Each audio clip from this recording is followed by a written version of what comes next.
my heart just... I get exposure to programming and engineering. They have to know how to do STEM. The set of skills that are going to make them more successful. Make it a technology first city.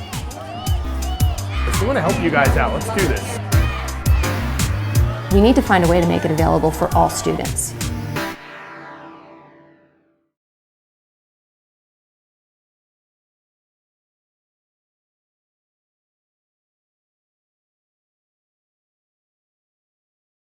The last 15 seconds of that program, we actually completed it. My heart just, I was like, ooh. I'm an important part of something. And I feel like I fit in. And you are somebody once you step in that robotics room.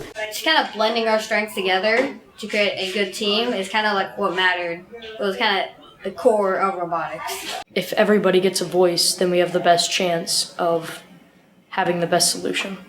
These are attributes of an incoming freshman that college and universities are really looking for. I take all of my energy out just to succeed in here, just to succeed, to be a better member of the robotics club. You can find out what your real talent is and like what you really like to do. And I think it's a great idea to start planning ahead for your future. To reach out their dreams. Nobody get frustrated because this happened or that happened. Strive for your dreams no matter what. And I'm thankful that I'm here.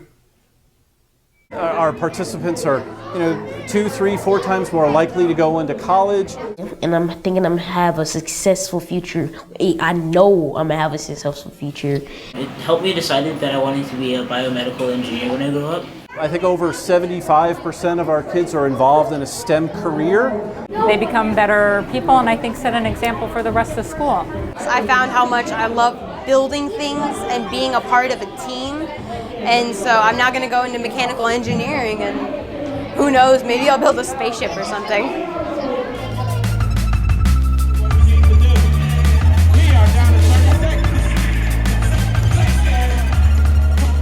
So I was really worried when our robot just completely stopped functioning in our competition. It worked really well, and then it just flops. I was mad at first. Everyone was really under pressure. Take a deep breath. I think FIRST has taught me how to deal with that pressure. We kind of came together, shared our ideas, tried out each one. Eventually, the robot came to work.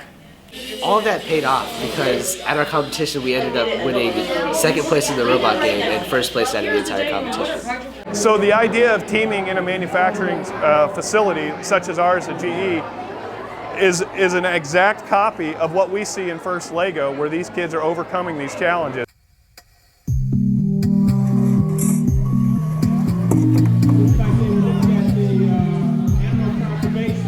Compared to before when I wasn't in robotics, my grades have actually increased. They went up. Improved up a little. I boosted up. Because I know exactly what I'm doing in class.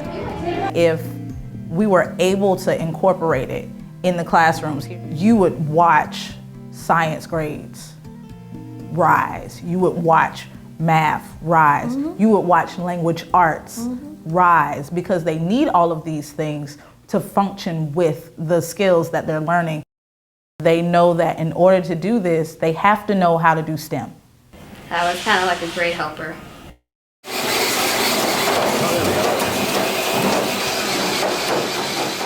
Once we gave him the challenge of figuring out how to solve maybe the trajectory of a ball, blew his mind. How am I supposed to do that?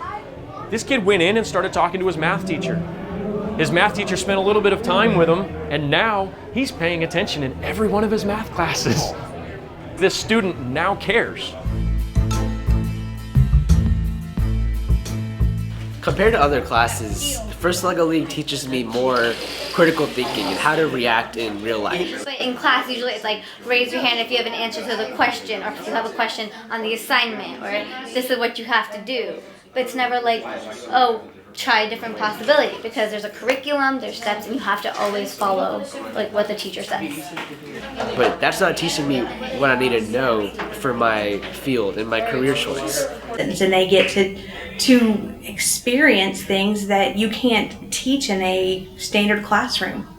See, in robotics, you learn so much more because you love what you're trying to do. We are down to 30 seconds.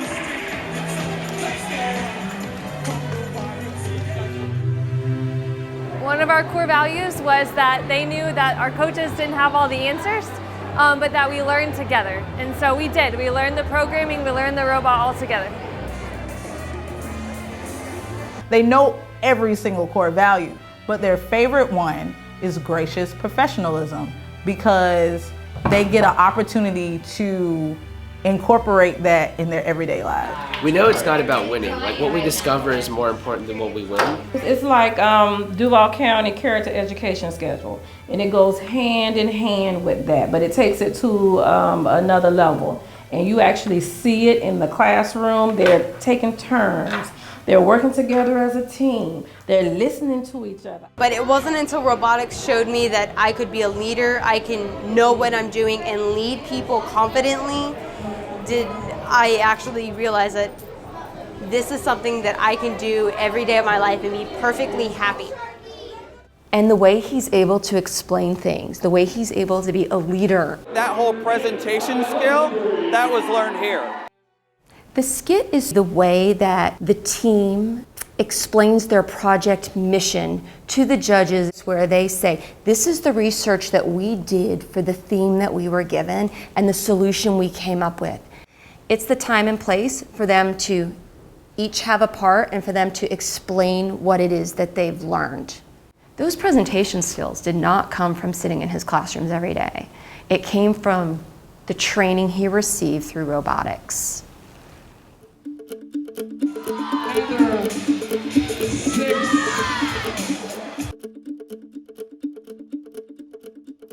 We had mentors to come in and help us, so we could have been blank slate, no nothing, and they helped us progress.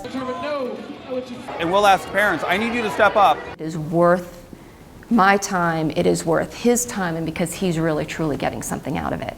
Key, that's what makes your program successful. More community support and actually letting our children see those people who are in the positions that we're talking to them about. That's worth $1 million. The kids came to us asking for our help with their mobile app project. They were really trying to help us and be our mentors, not just some people who are trying to blow us off. The kids came with detailed and well thought out ideas. I think because they saw we put so much work into this, they really wanted to give the same work back to us. It's now our turn to be mentors for the next generation. And so we're going to get them to the point where their concept is realized as a set of visual screenshots that actually run on a phone. They spend hours on it. They stayed late and worked on it for us. To bring this project to its full and final form, where it's actually a releasable, playable mobile application with a full complement of server-side code and databases and things like that behind it, would easily be $500,000.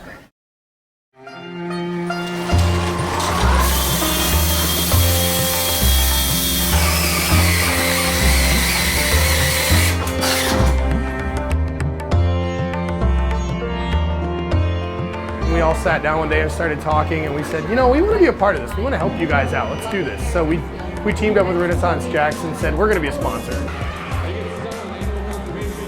You know, myself, I own a local company. We donate to these guys purely because we want to see them exceed, because we can see the skills that they expand.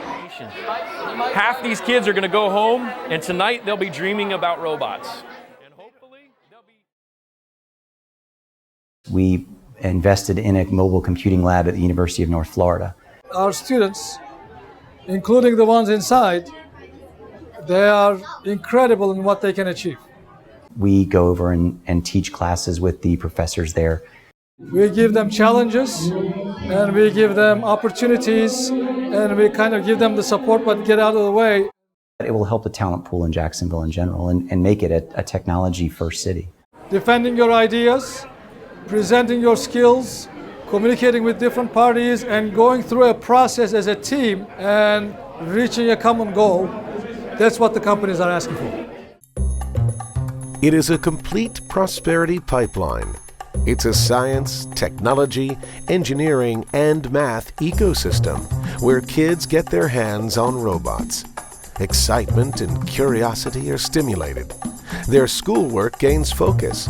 They develop character, social responsibility, and contribute to their community. Creativity and discovery blossom. Skills and leaders in startups flourish. Jobs and careers build into the next generation workforce, bringing progress, corporate growth, and prosperity to the entire community.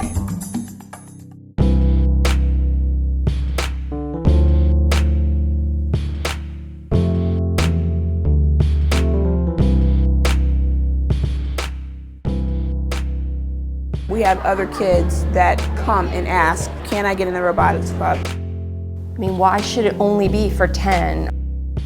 I don't know a single child who wouldn't benefit. Technology is not scary. It's actually really fun and really simple. I don't ever want there to be a student who gets all the way out of school and says nobody cared about me. There's nobody on a First Lego League team that can ever feel that no one cared about them. The community gets it, they see the power of the program and the impact of the program, as well as the community leaders and the corporate sponsors. So really, this is an amazing program here.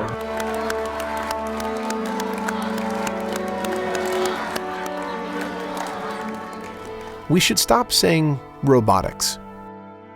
We need a new label that illuminates the way these programs unlock potential.